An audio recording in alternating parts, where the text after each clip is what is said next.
This that rich genius effect. I already know. Yeah, this that rich genius effect. Favorite podcast. Yeah. This your man, Rich Notch, one half of the Rich Genius Show. And today we have a special guest in the building with us. IamChelseaIam, straight out of Harlem, multi-talented. Yes. You know what I mean? Singer, songwriter, musician. You know what I mean? All three, triple threat. There you go. I got to shout out Cincinnati, Ohio. That's where I'm born and raised. So, Okay. Yeah. Salute to Ohio. Yep. Everybody in Ohio. I got family out there in Dayton. You know what I mean? Shout out to the Midwest. Yes. And what would you say the big difference is between Ohio and New York? It's so many differences. Like, I would say the biggest thing is like the transit system. Like, we don't have a subway system. Like, even the way you move around as like a human being is completely different. Like, I feel like in Cincinnati, people just say hello, like, how you doing, whatever. If you do that here, people be like, what's wrong with you? Like, off your rocker, like, and also like making eye contact. Like, I feel like that's a thing to not do, especially on the subway. Like, my mom comes to visit, I'm like, don't make eye contact. And she like, we laugh about it, but I'm like, for real, like, you're inviting people to beg for change or something, like, like, relax, like, so, yeah, it's just different. It's hard to explain, so. And how long you been living out here in New York? 2009. Oh, since 09. Yeah. So that's long, not that long though. Well, that's kind of long. That's kind of long. Yeah. Do you go back forth a lot? Do you go back to visit Ohio a lot? Yeah, like probably at least 2 or 3 times a year. I'm there. So, yeah. As far as the music scene, what would you say, like the music scene in Ohio, what's it like out there? It's not, I mean, I think it's really good. Like, it's a good, like, close-knit community. But, like, anywhere, like, venues will come and go. But it's like you have to create your own scene. Like, I have a friend out there, Lauren Elise, and I think that over the years she's done a good job of, like, having these residencies at different places. Like, you got to have, like, a real entrepreneurial mindset. But, I mean, it's very similar to New York. It's just less platforms to perform, I would say, than New York. Okay. And I'm gonna let the people know, when I first got to see you perform was a while ago, but shout out to Mike Elliott, because he put me on and everything. He said, I know somebody's super dope, she's performing. So I'm always like to come and watch new artists, open mic and everything. So when I got to see you perform, I'm gonna let you know it was dope. It was super dope. I told you back then, I was like, I'm gonna interview her one day, but we just getting around to it now, but it is what it is. You know how life be. But I was like, yeah, especially since we got this platform now, it ain't just all about hip hop. I was like, she sings, you was playing the guitar on stage. I was like, oh nah, she's different. Yeah. I was getting them Alicia Keys, Lauryn Hill type vibes. Thank you know what I mean? you. But I was loving it. And you write all your music. Yes. You write all your music. Yes, okay. yes. How did you get into like the whole singing, songwriting, guitar? Where did that come from? So I grew up in church, and when I say I grew up in church, like, my grandparents' house was literally connected to the church. Like, they were the caretakers of the church. Oh, wow. And I grew up singing in church and everything like that. And I just grew up with my mom always playing music. I started playing piano when I was 9. I played steel drum, trumpet, and baritone in high school. And then in my 20s, I was like, I want to play music, but I need something portable. And it's not easy to carry a piano. So I was like, well, let me pick up guitar. And I've just been playing it ever since. Oh, wow. That's what's up. So you had no choice, basically. You was in the church, like, around the music and everything. So it was in your blood already, basically, at a young age. That's cool. When it comes to music nowadays, what do you think about the climate of music? It's definitely changed. And I think it's so funny that you said this. Like, I was thinking about this the other day. You know, Blackstreet's Another Level, like that album. Yeah. Mariah Carey's Emancipation of Mimi, Classics. A bunch of albums, right? Every R&B album back in the day used to end with a church song. You remember this? You think about that, right? That don't happen no more. And it's funny, like, JD said this recently too. You don't have singers coming out the church like you used to. Like, it's just completely different. So I think that one of the main differences, like, now is, like, as culture is changing, like, the shift of, like, I don't think, like, church is, like, a big thing like it was in our culture, maybe from, like, the 90s per se. I feel like it's affected how R&B is presented these days. And it's also just, like, a natural inclination of, like, I think once New Jack Swing came out, you were automatically going to see a transition to like what R&B is today. Not to say you don't still have those singers, but it's just like, I feel like it's just, the craft is different. The craft is different. A lot of people say R&B's dead. And I wouldn't say it's completely dead. It's kind of like real hip hop. It's like you have to look for it. It still exists, but R&B is now, to me, what it used to be, where it was like out there in the forefront. Like you hear it on the radio, mainstream, like real R&B from the 90s to the early 2000s. Like R&B still was. Now it's like what they call R&B. I don't even really classify it as R&B, honestly. Like what's an example of something you? I don't want to mess nobody. You know what I mean? I don't want to throw nobody under the bus, but a lot of these so-called singers, quote unquote singers, they're not really singing. They like whispering. Yeah. It's like, yeah. They're whispering, or it's a, like a what's sing the rap? word? Like a singing rap, but they're not really rapping, they're not really singing. They slightly harmonizing, but they're not really, it's like they're talking, but talking with a little, and then they just, you know what I mean? That was a bad example, but I get it. You get what I'm saying, right? Yes. There's a couple of names I can name, I don't want to name, but yeah. And then it's like, the subject matter too. It's like R&B, I remember they really talk about love or heartbreak, like real relationship stuff you could learn from. Even when I was young, I might not have understood it back then, but they was really talking about something. Now it's like just not real love, it's lust. It's just a lot of lust music, a lot of I want to do this to you and that's it. I don't really like you, or they saying I got to get this for you to do that. A lot of prostitute type so-called R&B and rap. It's crazy now, but you think R&B like really exists nowadays? I do think that R&B exists. My counter would be Leon Thomas. My counter would be Coco Jones. Even to an extent, Tiana Taylor.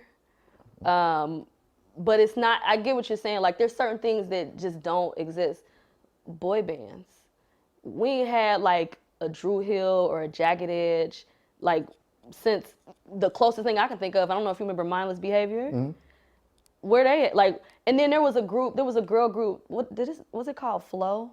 It was something like that they had came out recently. But we don't have girl groups and boy groups no more. The emphasis on, like you just said, harmonies, like musicality, it's not the same. Like, and even Usher's You Got It Bad. There's a guitar break in that. Like it's a whole guitar. I bet you could probably hum that guitar solo right now if you had to. Probably, yeah.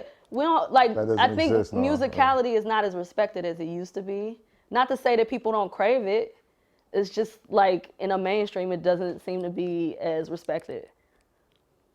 And that's messed up because it's the youth that's growing up. If this is all they listening to, is being force-fed to them, unless they got older people around them that's going to introduce them to, real music, real singers, real rap, whatever it is. If this is all they're hearing, it's like, damn, like how are you expecting them to grow up and think? They're not going to know about love or how to treat a woman or how a woman gets treated, vice versa with a young girl growing up. If the females are only talking this craziness, they're going to think that's the way they're supposed to act when it comes to the opposite sex or whatever. It's just crazy. Like, it's just crazy how it changed over the years, you know what I mean? And when I listen back to them old songs, like you said, Black Street album, Mary J, Mariah, Faith, all of them, like all this stuff from back in the days is like, where's that now? Why doesn't exist like that now? Besides the artists you just named that still doing it, you know what I'm saying? So respect to them and everything, but yeah, that's what's up. So when you perform, like what do you like doing better, performing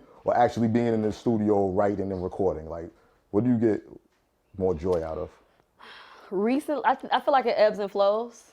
But recently, I would probably say performing.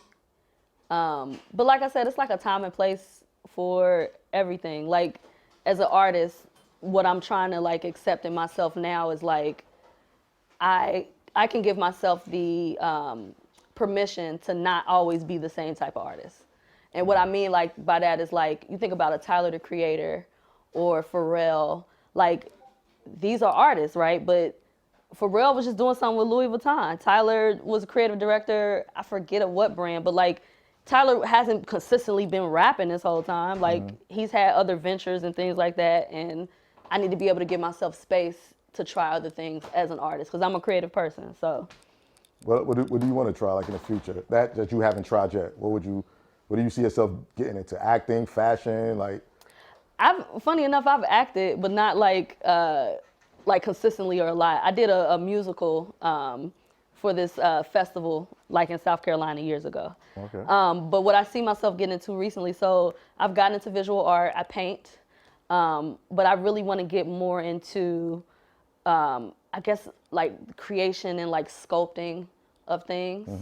So a lot of the things I've like painted and things like that are like scenes of blackness. Like I'm painting right now. I took a picture when I was getting my hair braided in this braiding salon, and to me it just captured like the care that Black women put into their hair. So I've sort of been thinking about that, and I was like, what would it be like for me to like try to craft and make a life-size hot comb, like, and like display it. So I've been dabbling with those ideas and trying to like make those things too. All right. So you're always coming up with creators. That's what creators do. Yeah. Like we always come up with like, just think of different stuff. Like what if this, what if that? Right. That's dope. That's dope. So when you writing, because you're a writer, which I respect, you know what I mean? And I respect the people that have ghostwriters or people write for them. That's cool. That's always been like that since day one. Since the Motown era, people wrote for people. Smokey wrote for a bunch of people, you know what I mean? That doesn't take nothing away from the person that delivers if they could actually sing or do whatever. But when you're writing, because you write your own stuff, like, do you write everything from a personal standpoint, or you write from personal and what others go through, whether it's friends or family, like when you do your writing process? I would say it's both. It could be personal and like from the perspective of other people. Like one of my favorite places to write is on the train, because you can just sort of like visualize like what is this person going through. Like I don't know if you've ever even seen somebody like just crying like alone on the train, and you don't even know what they're going through, but you can sort of imagine or, you know, craft things in your mind. So I like that as well. Oh, wow. On the train. The train is very entertaining. Oh, showtime. New York City, you'll definitely get a show, or you'll get inspired, or you might get scared. You might get a little bit of everything. Probably annoyed. Annoyed, irritated. Yeah, the train system. Shout out to NYC, New York City subway system. Crazy for real, for those who don't know. That's crazy. So when you see, what advice would you give to like somebody that's just starting to get into like performing and music and writing, like a young guy, young girl, whatever? Like what advice would you give to them? That was stuff that you went through, that you or somebody told you when you was first started out. Oh, okay, I got a few things. As far as like writers, I've always told people like study lyrics.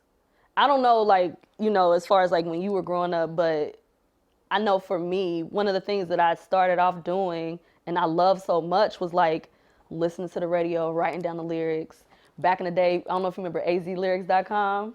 Like going to the library, printing off lyrics, like looking at the credits and like CD booklets. Like we lost a lot of that with technology. But anyway, I would tell somebody like study lyrics, study the songs that you like, damn, I love this song, or damn, like I wish I wrote this. What is the parameters of it? Is there like an A-B section? Is there a pre, is there a chorus? Like what made this song so good? And like, how did they craft the lyrics? Like, because everything don't rhyme, but like there was something about that song that made it special to you. So like, I would say that study like lyrics that you love. As far as like performing, there is a level of, you gotta give back and like, you know, get in the dirt and like make your dues, you know, like all of that. But like, there does come to a point of like, well, how do I get paid from this? And it's about like, setting up the examples of you performing, like what does your presentation look like as far as like when you go to book people and things like that, or get booked, I should say, rather. There's a few websites that I've used before, Indie on the Move, to like find the information for the booking agents and go from there. Okay. Something else that I did is this organization called NACA, National Association of College Activities. So for years, I was trying to figure out how to get a college booking agent, and I was cold emailing, because I did the NACA conference before. So then I was like, well, who are the people that are presenting at this conference? Who are the companies? Just was cold emailing.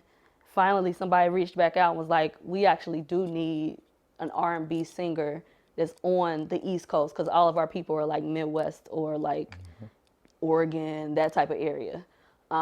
So it worked out for me in that regard. And then finally, like, what are you doing it for? Like, do you really enjoy this? Or are you doing this for views, for this? Because it's not always gonna look how you want it to look. So. Preach. Yeah. Yeah. If you're doing it because you love to do it, then you're gonna, all the ups and downs it is what it is because you really love doing it. Right. When you don't really love doing it, like you said, if you're just doing it for views, for class, if it's not something that you're really passionate about, Yes. you have a difficult journey. Yeah. I would say one more thing too, like, get out the house and meet people that's doing the same thing as you. Because I cannot tell you how many times some of the gigs I've gotten is because of another musician friend. Chelsea, I can't do this gig, but I told him, like, you could.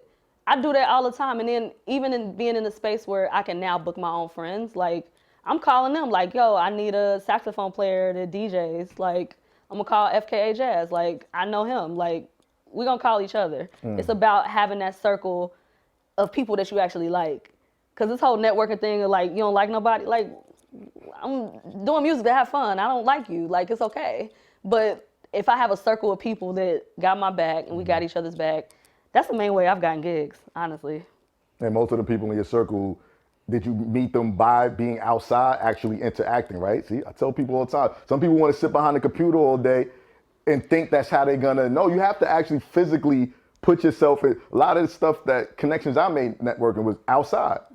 Actually outside meeting people. Touching people, like, you know what I'm saying?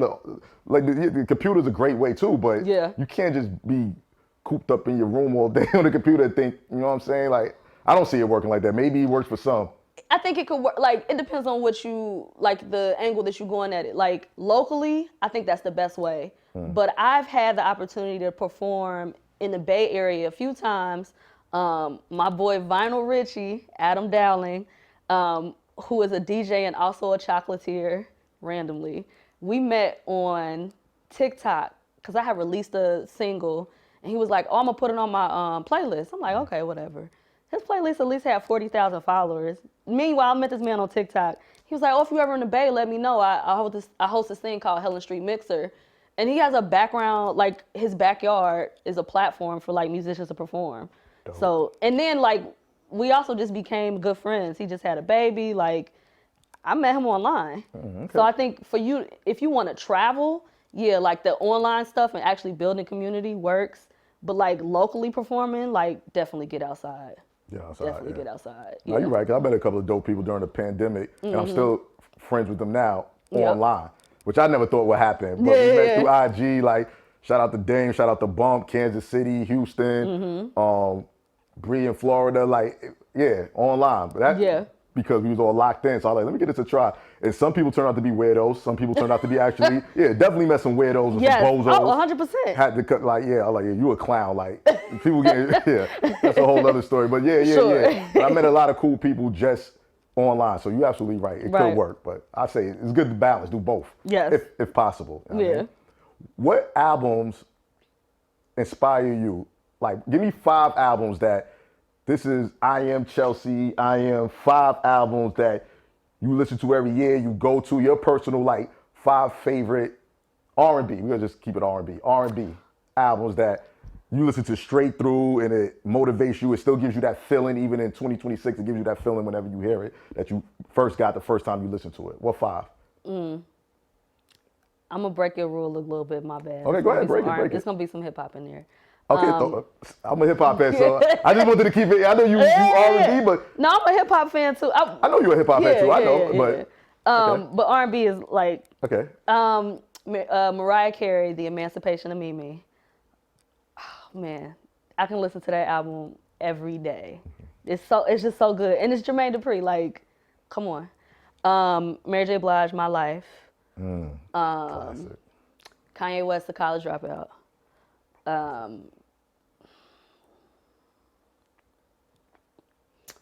Probably, I would say Jay-Z's The Blueprint. Jigger. Classic. Yeah. Got my tickets. Oh, you got yours? Yeah, extra innings. Wow. I tried, but. Yo, it was crazy. I tried like a few days in a row, mind you. I actually was able to get it. Well, somebody was able to get a ticket for me, but the price that they wanted me to pay for it. Whew. And it wasn't nosebleed, but I was like, I just can't do it. Yeah. I Mine are can't do nosebleeds, 100%. Yeah. I just need to be in the building. Yeah, yeah. But okay, you said Blueprint. Okay. Okay. I need one more. I need a fifth one. You said Mariah. Mm-hmm. You said Mary, in My Life. You said Kanye, College Dropout. You said Jay-Z, Blueprint. Number 5. That I can, you said inspiration that I can listen to, top to bottom. That inspired you back then and still inspires you now. Let's see. Actually, probably Black Street Another Level, I would say. Okay, Black Street Another Yeah, Level. yeah. Okay. Yeah. I'm going to go with that. That's a solid 5.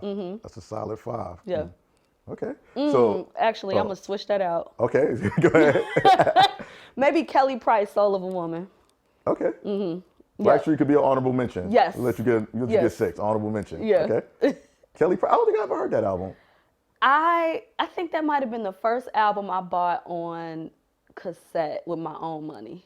Oh, all right. Yeah, that's why I remember it so much. But yeah.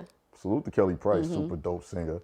And I believe she's originally from my hood, Far Rockaway, Queens, if I'm not mistaken. Oh, really? I think Kelly Price is from Far Rockaway, Queens. Okay. Yeah, if I'm Okay. not mistaken. I could be Yeah. wrong, but I think she's from Far Rock. Shout out to Far Rockaway. But yeah, so that's a solid 5 albums. So, yo, yeah, I'm gonna check out the Kelly Price. 'Cause I like the other ones, albums you picked. So I'm gonna definitely check out that Kelly Price album.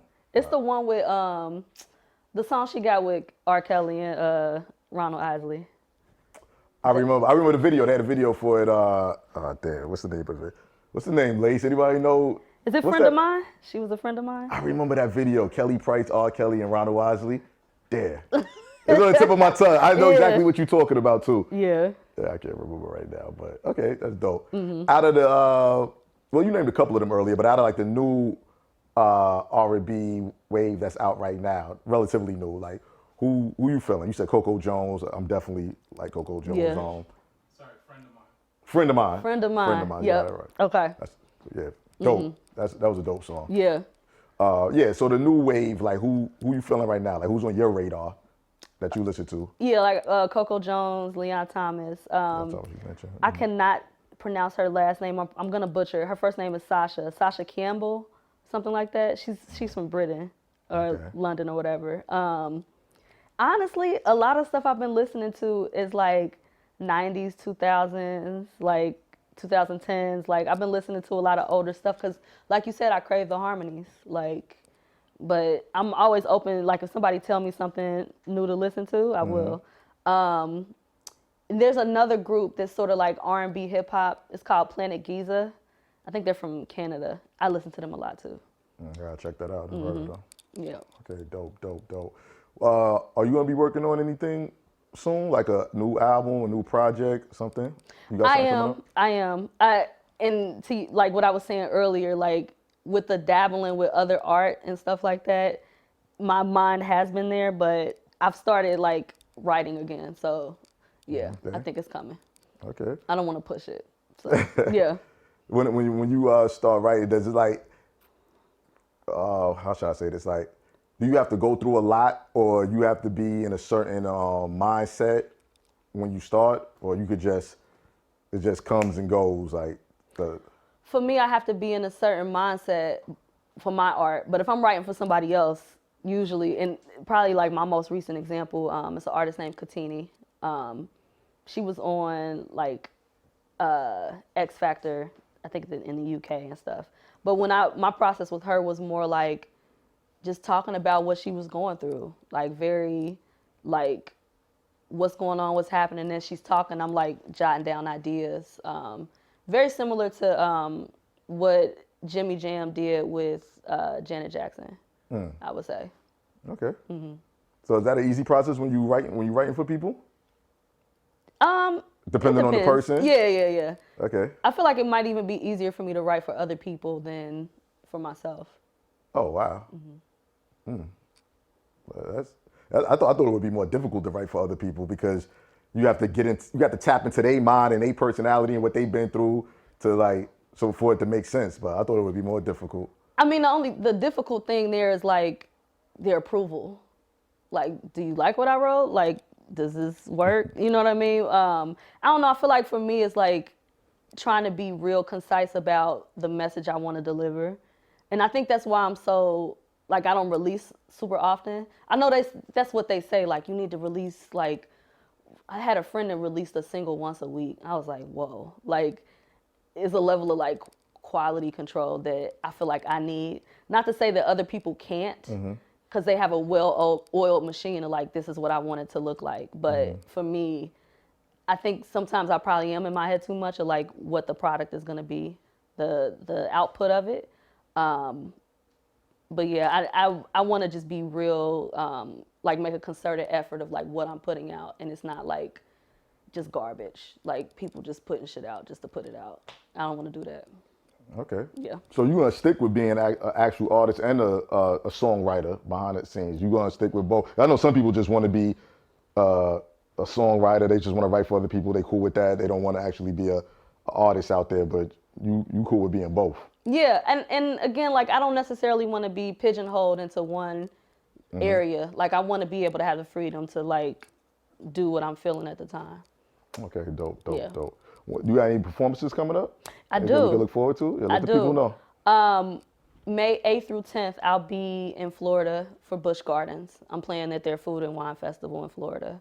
Nice. And then July 10th, I'm playing at, Jackie Robinson Park uptown. Yeah. It's like 145th and Bradhurst. So I'm playing there for the West Harlem Jazz Festival as well. Okay. Yeah. And I booked 2 shows. That's July 10th. July 10th. Okay. Dope. Definitely gotta pull up and show support. Make sure y'all pull up. Y'all want to see, like I said, I seen her perform one time a long time ago, but it was a very good performance. I mean, you had what they call your stage performance. You had the crowd engaged into your performance. Some people don't, which is, I don't know. I mean, to each his own. But your performance, actually, from what I remember, like the crowd was like interacting. And it was somebody else that performed that day too. I think. It wasn't just you. It was somebody else that performed on the stage, I believe, that day. I forgot the artist's name. Was it a rapper? Was it a rapper? I don't know. It was so my memory. I'm gonna ask Mike. He probably remembers. Okay. You know what I mean? But it was a dope show overall. Yeah. So before we get out of here, well, anything else you want the people to know? Let them know. Oh, also for the West Harlem Jazz Festival, I booked 2 dates as well. So August 8th is going to be an Afro fusion Puerto Rican like percussion band. And then August 15th is Kali Rodriguez, which he does Latin jazz as well. So, yeah. Are you going to be performing? No, I booked it. Oh, like you booked it? I'm the curator of those shows. Okay. Yeah, same festival, but I actually like brought in talent for those dates. Oh, you're doing everything. Yeah. You're doing a lot. Yes, okay? yes. So you working. Yeah. This is what you call working. Yeah. People be saying they working, they ain't working. This is what you call actual grinding and working, putting in work. Yes. And it always pays off. Consistency. Yeah. Consistency and work. That's what I say. It pays off. Before we get out of here, can you play a little something for us just to let the people know that don't know the vibes, the energy, what I witnessed? You know what I mean? We got the guitar right here. Yeah. I want y'all to understand what I'm talking about, what I was hearing. We're going to take a quick break and come right back, and we're going to have I Am Chelsea I Am perform a little something for us on the Rich Genius Show. Live on the Rich Genius Show, I Am Chelsea I Am.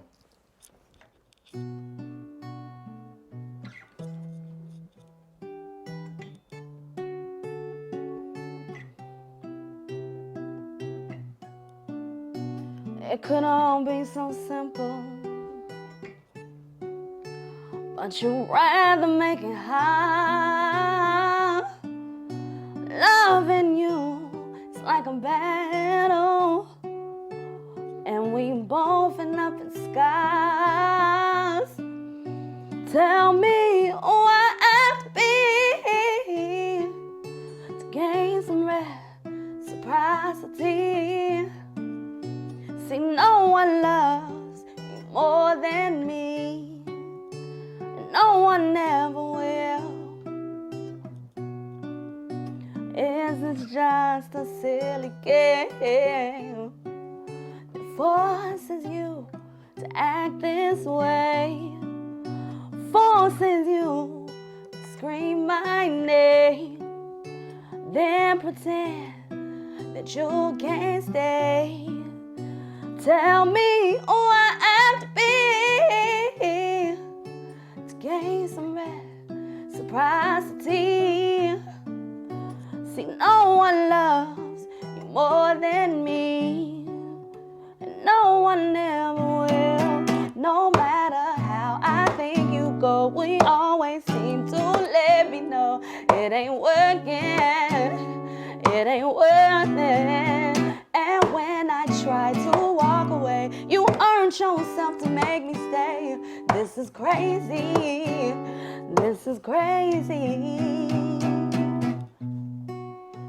I keep letting you back in. How can I explain myself? As painful as this thing has been, just can't be with no one else. See, I know what we've got to do. You let go, and I let go too. See, no one loves you more than me, and no one ever will. No matter how I think we go, you always seem to let me know it ain't working, it ain't worth it. And when I try to walk away, you earned yourself to make me stay. This is crazy, this is crazy. Care for me, I know you care for me, there for me, there for me. Said you'd be there for me, cry for me, cry for me. Said you would die for me, give to me, give to me. Why won't you live for me, care for me, care for me. I know you care for me, there for me, there for me. Said you'd be there for me, cry for me, cry for me. Said you would die for me, give to me, give to me. Why won't you live for me? Why won't you live for me? Oh, when it all falls down, I'm telling you, it all falls down. I'm telling you, it all falls down, falls down, falls down. Hey, hey, hey. 'Cause girl, you know you better watch out. Sometimes those guys are only about that thing, that thing, that thing, that thing, that thing, that thing. Care for me, I know you care for me, there for me, there for me. Said you'll be there for me, cry for me, cry for me. Said you would die for me, give to me, give to me. Why won't you live for me?